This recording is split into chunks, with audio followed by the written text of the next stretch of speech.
Today I have something very new. Um, so YouTube has this tab in the studio where it used to be called trends, and it was like this, right? It showed you based on the search queries and things like that what people are looking for. Um, this is what I was trying to take a look at today, but now it's like, hey, check out this inspiration tab. So I was like, okay, what's an inspiration tab? And I looked, and the inspiration tab gives you not only the video title and the thumbnail, but when you click into one of them, it actually gives you the outline. So it basically makes my whole video for me. Um, so I just picked this one out of random, at random. Motivation: finding the drive to achieve your big dreams. So let's try to critique this, right? So yes, motivation to pursue your dreams can be difficult to find. Uh, so motivation gap: why are dreams so hard to achieve? Exploring common obstacles, recognizing the role of motivation, finding your drive, practical strategy, staying motivated, and things like and so on. Okay, so I think these are generally good topics to discuss anyway.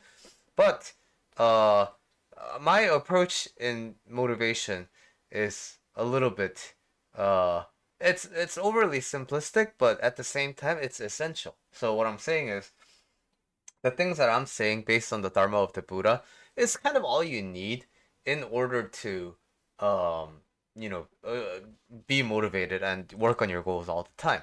But uh, the thing is, regardless of what goal you have in your life and what kind of motivation you're looking for in your life, the difficult part is going to be sustaining it, right?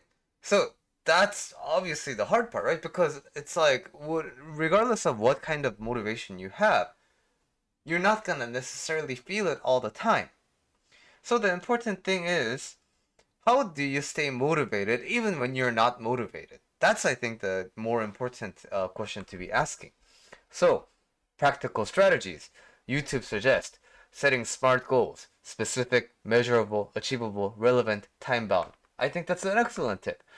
Breaking down barriers, creating smaller steps, and celebrating milestones. Again, I think that's excellent. Visualizing success. Create a mental blueprint for achievement. I mean, that's great. So, the thing is, if you're interested in researching that, just ask an AI to explain it to you. What I'm here to really tell you today is all of those things, right? Yes, they help, but it's not required. For you to stay motivated, right? For you to do something, the more you rely on motivation, ironically, the harder it's going to be. Because why? Again, motivation won't always be there when you need it. So, what people have when they are, actual goal achievers is the ability to do something regardless of how motivated or unmotivated they are. That's the hard part, right? And that is ultimately the core difference between people who get things done versus people who don't, who are likely to, just go back to the old cycle of not, doing the work and not, making achievements and such. So, how do you do the thing? How do you find the motivation? Well, for me, motivation is like, I think of me. And this is really under appreciated because why? People generally tend to underappreciate themselves. Why? Because we are social animals and people are more likely to work on external perceptions of themselves. So, people are likely to spend time and resources if it can uh, give them credibility and favorability in the eyes of other people. So that's why, you dress nice. Of course, dressing nice has its benefits, right? That's why you're hygienic. Hygiene also has its benefits for health. But the thing is, you don't look at yourself in the mirror all the time, right? So you don't smell your perfume all the time, right? You get used to it. When you brush your teeth, you don't smell your breath all the time. So the thing is, all these things, good for social manners and such, it's good for other people, right? But it takes some work on your end to do. So you would do these things for other people. So, do you really want to go to work every day? Do you really want to go to school for all this time? No, right? But why do you do it? Why do you go to work? It's because it benefits your boss. Because it benefits, of course, as a side effect, it benefits you. But the thing is, you could be doing other things, right? But the thing is, you would do all these things for money. You would do all these things for boss. You would go to school for your parents. You would go to school for a diploma that will help you later on. So you're investing in your future. But for you, right now, the entity that's watching this video, what are you doing for you right now at this moment? We rarely think about this. What are you doing right now for you? Not for anybody else, not for your body, not for your future, but for you. Right now, what are you doing for you? What would you do for you? The more you think about that, the more you realized all the things that you do in your normal day-to-day operations, you realize how much of that is to please other people, is to please things that are outside of you, is to acquire things that are outside of you. But how much of your life is spent for you?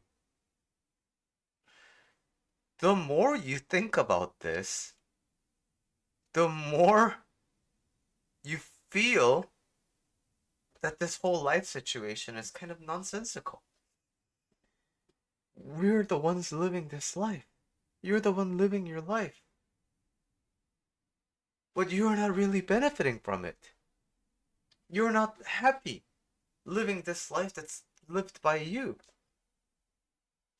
And the more I think of that, you know that Homer Simpson picture, do it for her, with the picture of Maggie?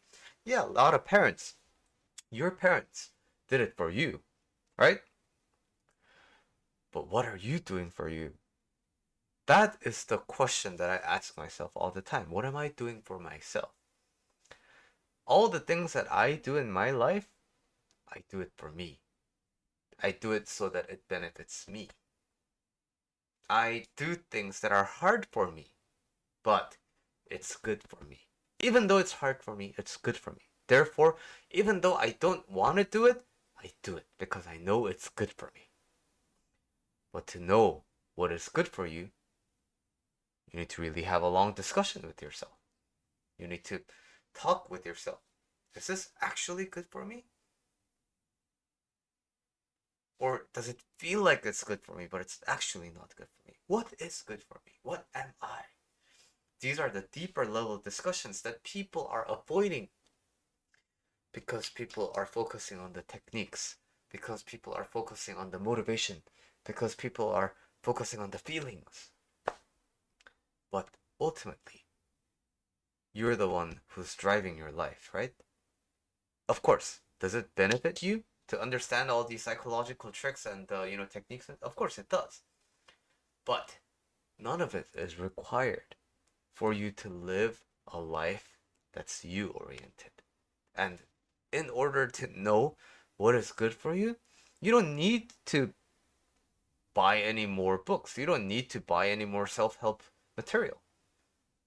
Those are things that you can find out by yourself. But it's uncomfortable. Why? Because it's gonna give you a existential crisis. It's gonna make you feel scared. Because you've never talked to yourself for that long. By yourself, right? So that inner discussion is, I think, very important. Not just for motivation and achieving things in your life in general, but for everything related to your